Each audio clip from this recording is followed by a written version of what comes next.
चलो अगला टॉपिक है हमारा यूनिट वेक्टर। देखो अब हम यूनिट वेक्टर के बारे में समझ रहे हैं। मैंने आपको यूनिट वेक्टर का एक सिंबल पहले भी बताया आपको कि जब भी किसी भी वेक्टर के ऊपर ऐसे केप लगा हो तो उसको हम लोग क्या बोलेंगे, यूनिट वेक्टर। देखो यूनिट वेक्टर की डेफिनेशन देख लो, a vector having unit magnitude. Unit का मतलब होता है मान लो 1, तो किसी भी वेक्टर का अगर मैग्नीट्यूड 1 है, किसी भी वेक्टर का अगर मैग्नीट्यूड 1 है तो वो ओनली डायरेक्शन के बारे में बताएगा। आ रही बात समझ में? तो यूनिट वेक्टर का मैग्नीट्यूड 1 होता है। कितना होता है? 1 होता है। It is used to specify direction and represented by a cap. ठीक है, अगर ये हम लोगों को दिखा कहीं भी तो हम लोग क्या बात समझेंगे कि ये इसकी डायरेक्शन की इंफॉर्मेशन दे रहा है। कई बार आपको फिजिक्स में इस तरीके से भी सिंबल मिलने वाले हैं, एन कैप या फिर मान लो ए कैप या फिर बी कैप। तो बेटा ये सब क्या दे रहे हैं आपको, ये सब आपको डायरेक्शन के बारे में बता रहे हैं कि बी की डायरेक्शन ये होगी, एन कैप की डायरेक्शन ये होगी, ए की डायरेक्शन ये होगी। ठीक है, तो यहाँ पर अगर मैं आपको बोलूँ कि अगर एक्स एक्सेस ये बनाया मैंने, वाई एक्सेस ये बनाया मैंने और ये जेड एक्सेस बनाया, देखो ऐसे बनता है, ये एक्स है आपका, ये वाई है और ये मान लो कि ऊपर यहाँ पर ये जेड बना हुआ है। ठीक है, या फिर ये x है, ये y है और ये z बाहर की तरफ, तो तीनों आपस में परपेंडिकुलर होते हैं। 3 डायमेंशनल में 3 एक्सेस होते हैं। आ रही है बात समझ में? तो 3 एक्सेस में से ये x एक्सेस है, ये y और ये z है। ठीक है, तो x एक्सेस को अगर बेटा मैं i कैप डायरेक्शन मानूं तो इसके नेगेटिव डायरेक्शन में क्या मानूंगा मैं, माइनस का i कैप। ठीक है, y एक्सेस पे अगर मैं j कैप मानूंगा तो इसके नेगेटिव में मैं यहाँ क्या कंसीडर करके चलूंगा, हमेशा डायरेक्शन को minus j cap. Minus j cap क्या बता रहा है कि j कैप की डायरेक्शन ऐसे है और कहाँ, नीचे। माइनस है तो नीचे और प्लस है तो ऊपर। i कैप मतलब x की डायरेक्शन, y j कैप मतलब y की डायरेक्शन। और जब भी k कैप हम लोग कंसीडर करेंगे तो ये किसकी डायरेक्शन होगी, z की। और ये मान लो अंदर की तरफ जा रहा है, दीवार में घुस रहा है, तो यहाँ पर ये माइनस जेड वाला सिंबल है, तो माइनस जेड की डायरेक्शन क्या होगी, माइनस का के कैप। आ रही है बात समझ में? तो देखो इस तरीके से 3 सिंबल हम लोग कंसीडर करके चल रहे हैं। यहाँ देखो ये आपका x डायरेक्शन, ये y डायरेक्शन और ये z डायरेक्शन। ठीक है, x में i कैप, y में j कैप और z में k कैप। लेकिन अगर ये माइनस x अगर आपने लिया इधर तो ये माइनस i कैप, ये y में अगर ये लिया तो माइनस j कैप और z में अगर ये लिया आपने तो माइनस k कैप। ठीक है, बात समझ में आ रही है? तो इस तरीके से हम लोग इन चीज़ों को करेंगे। अब देखो आगे हम लोग इसके बारे में बात करते हैं। अगर मैंने x यहाँ पर i कैप लिखा, आई कैप लिखा बेटा, तो ये क्या बताता है यार, ये किसकी डायरेक्शन बताता है कि डायरेक्शन इन एक्स एक्सेस। किसकी डायरेक्शन बताएगा ये आपको, एक्स एक्सेस की डायरेक्शन बताएगा। Unit vector, unit vector along x direction. अगर जे कैप लिखा हुआ है तो क्या लिखेंगे, unit vector along y axis. और अगर के कैप लिखा हुआ है तो unit vector along z axis. ठीक है, आ रही बात समझ में? x की डायरेक्शन हमेशा i कैप से दिखाएंगे हम लोग, y की डायरेक्शन j कैप से दिखाएंगे और z की डायरेक्शन k कैप से। ये हमने मान लिया है कि x की डायरेक्शन हमेशा i कैप में होगी, y की डायरेक्शन को हमेशा j कैप में दिखाने वाले हैं हम लोग और z की डायरेक्शन को k कैप में। माइनस x की डायरेक्शन को minus i cap, minus y की डायरेक्शन को माइनस j कैप और माइनस z कैप की डायरेक्शन को माइनस k कैप। ठीक है, तो ये इस तरीके से हमारा पास सिनेरियो बन रहा है। अब देखो बेटा मैं एक चीज़ और बताने वाला हूँ। अगर मान लो मैंने लिखा a वेक्टर, ठीक है, तो मैंने आपको यहाँ पर अभी थोड़ी देर पहले सिखाया था कि ये a वेक्टर जो है ये क्या क्या दिखाता है आपको, मैग्नीट्यूड और डायरेक्शन के बारे में बता रहा है। ठीक है, तो ये मैग्नीट्यूड और डायरेक्शन का कॉम्बिनेशन है। तो मान लो मैग्नीट्यूड को कैसे बताते थे हम लोग, ऐसे, और डायरेक्शन को कैसे बताएंगे, ऐसे। अरे बात समझ में? तो a वेक्टर को अगर ये मैग्नीट्यूड डायरेक्शन बोल सकते हैं तो इधर मैग्नीट्यूड डायरेक्शन, तो इक्वल टू में उधर भी क्या होगा आपके पास, मैग्नीट्यूड और डायरेक्शन। तो ये हो गया आपके पास मैग्नीट्यूड और ये हो गया आपके पास डायरेक्शन। ठीक है, ये हो गया मैग्नीट्यूड और ये हो गया आपके पास डायरेक्शन। तो बेटा उधर भी मैग्नीट्यूड डायरेक्शन हो गया, उधर भी मैग्नीट्यूड डायरेक्शन। अब देखो सबसे इंपॉर्टेंट चीज, अगर आपको यहाँ पर लिखना हो a कैप, तो ए कैप को कैसे लिखते हैं, ध्यान रखना वेक्टर का इस तरीके से और यहाँ पर वेक्टर का मॉडुलस लगा दो। कैसे? देखो वेक्टर लिखो ए वेक्टर और ए वेक्टर का मॉडुलस। देखो ये डायरेक्शन कैसे बता रहा है समझो, यहाँ पर ये मैग्नीट्यूड के बारे में बता रहा है और ये मैग्नीट्यूड और डायरेक्शन के बारे में बताता है। तो सोचो बिल्कुल ऐसे कर लो कि ये अगर मैग्नीट्यूड और डायरेक्शन के बारे में आपको बता रहा है और अगर मैंने ये नीचे ये सिंबल लिखा है, ये किसके बारे में बताता है आपको? मैग्नीट्यूड। तो बेटा मैग्नीट्यूड से मैग्नीट्यूड गया, मतलब क्या बनने वाला आपको? Only direction. तो डायरेक्शन निकालना है तो किसी भी वेक्टर का क्या कर दोगे? उसका मॉड्यूलस निकाल के नीचे लिख दोगे। आ रही बात समझ में? किसी भी वेक्टर का मैग्नीट्यूड निकाल के अगर आपने नीचे लिख दिया तो वो उसकी डायरेक्शन बताएगा। ठीक है, देखो एक एग्जाम्पल ले लेते हैं हम लोग। यहाँ पर मैं आपको एक एग्जाम्पल लिखा हूँ। मान लो मैंने लिखा 3i प्लस 4j कैप। ठीक है, ये एक वेक्टर फॉर्म है 3i प्लस 4j कैप। तो बेटा ये तो हो गया, ये मान लो ए वेक्टर है। ठीक है, अब मुझे ए वेक्टर का मॉड्यूलस निकालना है। तो जब भी मॉड्यूलस निकालते हैं तो आप क्या कर दोगे? ये x है और ये y है, तो x का स्क्वायर प्लस y का स्क्वायर, जितने भी होते हैं उसको काउंट करते जाते हैं। और इसको कैसे लिख देंगे हम लोग? इसके नीचे लिख देंगे यहाँ पर। तो ये क्या बताएगा आपको? ए कैप की डायरेक्शन के बारे में बताएगा। कैसे? कि 3 का i कैप प्लस 4 का j कैप डिवाइडेड बाय, देखो 3 का स्क्वायर कितना? 9, तो हमने लिखा यहाँ पर 9 प्लस 4 का स्क्वायर कितना? 16, तो कितना आ गया? 3i plus 4j upon under root 25। Root 25 कितना होगा? 5 हो जाएगा। तो 3/5i प्लस 4/5j। ये बेटा इसकी वेक्टर डायरेक्शन बता रहा है। मतलब क्या है कि इतना आई कैप में चले जाओ और इतना जे कैप में चले जाओ। ठीक है, तो ये डायरेक्शन की इंफॉर्मेशन आपको दे रहा है। क्लियर है? तो डायरेक्शन ने कैसे निकालनी है? मैग्नीट्यूड के लिए आपको हमेशा उसका अंडर रूट करके स्क्वायर करना है, जितनी भी टर्म हो उसका स्क्वायर करते जाओ और यहाँ पर वेक्टर फॉर्म को ऐसे लिखा जाएगा। क्लियर है? सारी बातें समझ में आनी चाहिए जो भी। चलो अब आगे की बात करते हैं हम लोग थोड़ा। इसको मैं रफ कर देता हूं, आपको नोट करना है तो आप एग्जाम्पल की फॉर्म में इसको नोट कर लेना।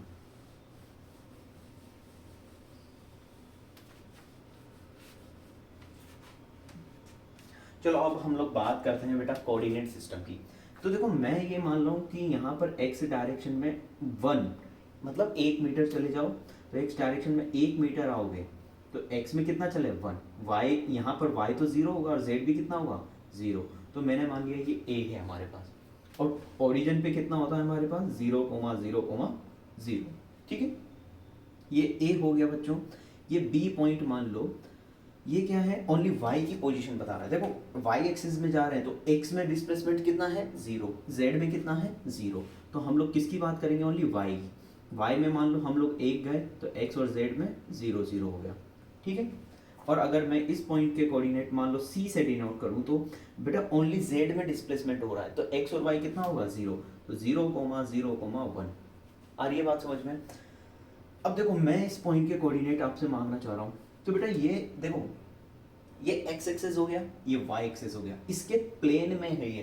तो प्लेन में है तो ये x एक्सिस के प्लेन में और ये y एक्सिस के प्लेन में, तो यहाँ के कोऑर्डिनेट क्या हो जाएंगे आपके पास? x y, 0। अब x की वैल्यू तो हमारे पास x में 1 चले जाओ और y में 1 चले जाओ तो आप यहाँ पहुँच जाओगे। तो 1,1,0। आ रही है बात समझ में? अब ये वाला जो कोऑर्डिनेट है, ये अगर हमने ABC ये D मान लिया बेटा तो इसको E मान लो। अब देखो E का क्या है? ये A में 1 चले जाओ और Z में 1 चले जाओ, तो A में 1 चले जाओ 0 और 1। ठीक है, और ये F हो गया। F मतलब देखो YZ प्लेन, ये ऐसी वाली दीवार है, तो ये X तो हो गया। तो X में तो डिस्प्लेसमेंट 0 है, कहाँ कहाँ चलना है? Y और Z में चलना है। तो Y में कितना जाओगे आप? 1। ठीक है, X में तो 0 जाओगे, y में 1 और z में 1। ठीक है, अब ये कोऑर्डिनेट जो है ना बेटा, ये मान लो ये बिल्कुल वैसे एज्यूम करो कि एक रूम है, ये इसकी डायमेंशन है। ये मान लो x एक्सिस है, ये y एक्सिस और ये z एक्सिस है। ठीक है, तो ये xy प्लेन हो गया। तो xy प्लेन के कोऑर्डिनेट तो ये हो गए आपके पास। ये जमीन क्या हो जाएगी? xz plane. तो xz प्लेन के कोऑर्डिनेट ये हो गए और ये दीवार, ये वाली दीवार क्या हो जाएगी आपके लिए? ये हो जाएगा yz प्लेन। तो वाई जेड के कोऑर्डिनेट ये हुआ है। अब देखो ये पॉइंट जो है ना बीच में यहाँ पर कहीं पर लटका हुआ है, तो इसमें एक्स भी चलोगे आप, वाई भी चलोगे और जेड भी चलना पड़ेगा, तब जाके इस पॉइंट तक पहुँचोगे। तो एक्स के लिए भी हम लोग मान लो 1 चल रहे हैं, तो मान लो इसका एफ और ये जी पॉइंट हो गया, एक्स में 1 जाओ, वाई में 1 जाओ और जेड में 1 जाओ। इस तरीके से हम लोग इसके कोऑर्डिनेट फाइंड आउट करते हैं। आ रही बात समझ में? देखो एक और एग्जांपल देखते हैं। मान लो ये एक्स एक्सिस है, ये वाई और ये जेड। अब बेटा हम लोग कंसीडर करते हैं कि एक्स में आप 3 चले जाओ, वाई में 2 चले जाओ और जेड में 1 चले जाओ, ठीक है। दोबारा से समझना, नहीं समझ में आए तो यहाँ पर कमेंट करके आप लोग बता देना। देखो कैसे चलना है इसमें। अब देखो यहाँ पर ये पॉइंट है, ये बेटा एक्स एक्सिस पे है, ठीक है। तो इसको मैं सबसे पहला पॉइंट मान लेता हूँ, ये तो हमारा ओरिजिन हो गया। ओरिजिन मतलब 0 0 0 और इस पॉइंट पे कितना होगा 3 0 0, ठीक है। ये आपका ए पॉइंट हो गया। ये बेटा आपका बी पॉइंट हो गया और बी पॉइंट पे कितना होगा 0 2 0, ये आपका सी पॉइंट हो गया और यहाँ पर 0 0 1 हो गया, क्योंकि z में 1 y में 2 जाना है तो ओनली y की बात होगी इस पॉइंट पे ओनली x की बात होगी, इस पॉइंट पे ओनली z की बात होगी। अब देखो ये xy प्लेन में है, xy प्लेन में है तो x और y के कोऑर्डिनेट आएंगे और z का कोऑर्डिनेट तो ऑलरेडी 0 रहेगा। तो क्या लिखने वाले हैं हम, x में 3 गए थे, y में 2 गए थे और ये 0, ऐसे कोऑर्डिनेट लिखा जाता है। आ रही है बात समझ में? यहाँ पर ये ABC, ये हम लोगों ने D दे दिया बेटा, ये मान लो E ले लेते हैं। तो x में 3, y में नहीं जाना है और z में 1 जाओ, तो x y में नहीं जाना है और z में 1 चले जाओ, तो 3 0 1 ये इसके कोऑर्डिनेट हो गए, ठीक है। E हो गया हमारे पास। अब बात करते हैं F की।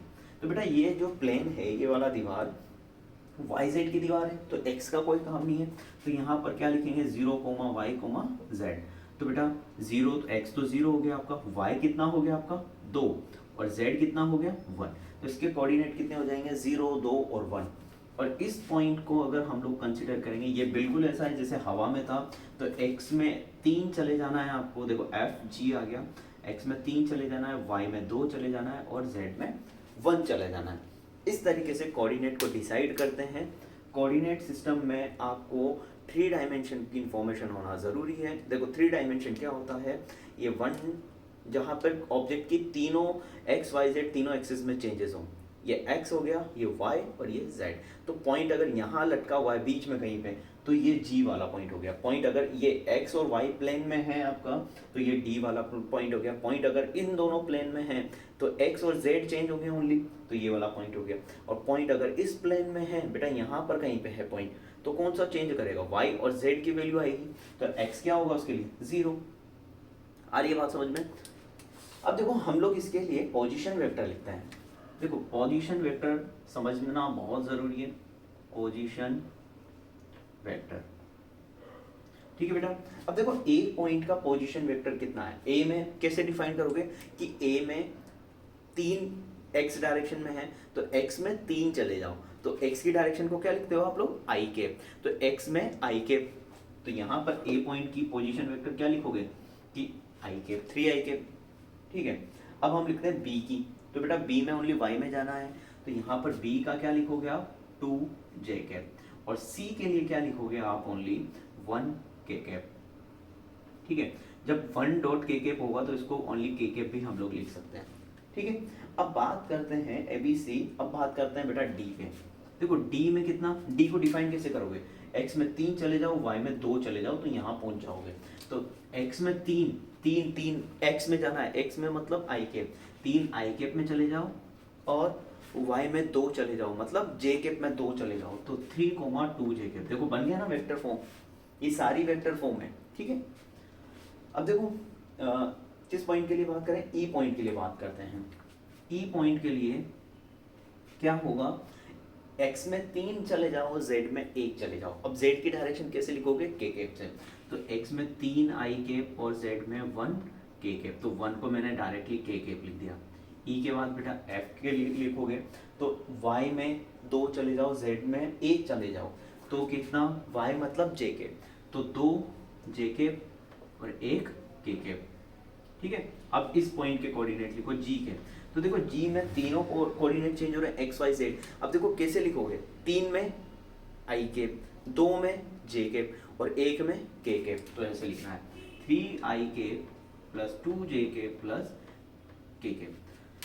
ये पोजीशन वेक्टर क्या बताते हैं आपको, उस पॉइंट की पोजीशन बताते हैं कि वो पॉइंट कहाँ पर प्रेजेंट है। ठीक है, जैसे मैंने बोला कि दीवार के इस कॉर्नर से ओरिजिन से कहाँ प्रेजेंट है, तो दीवार के इस कॉर्नर से यहाँ पर एक पॉइंट प्रेजेंट है। ठीक है, तो मैं क्या बोलूँगा, x से 3 चले जाओ, y से 2 चले जाओ और z से 1 चले जाओ, तो आप इस पॉइंट तक आ जाओगे। ठीक है, ये जो पॉइंट है इनको इस तरीके से समझा जाता है और ये इसकी डायरेक्शन के साथ इसको बताते हैं कि इतना मैग्नीट्यूड और इतनी डायरेक्शन में जाना है। आ रही बात समझ में? तो इसको बोलते हैं बेटा वेक्टर फॉर्म। क्लियर है? अब देखो इसमें मैं कुछ चीज़ें आपको और बता देता हूँ, यहाँ पर इसको नोट कर लो। ठीक है,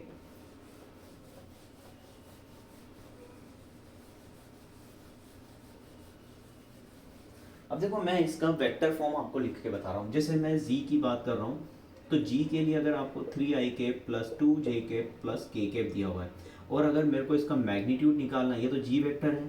ठीक है, जैसे ये इनके ऊपर वेक्टर लगाओ, A vector, B vector, C vector, D vector, E vector, F vector, G vector.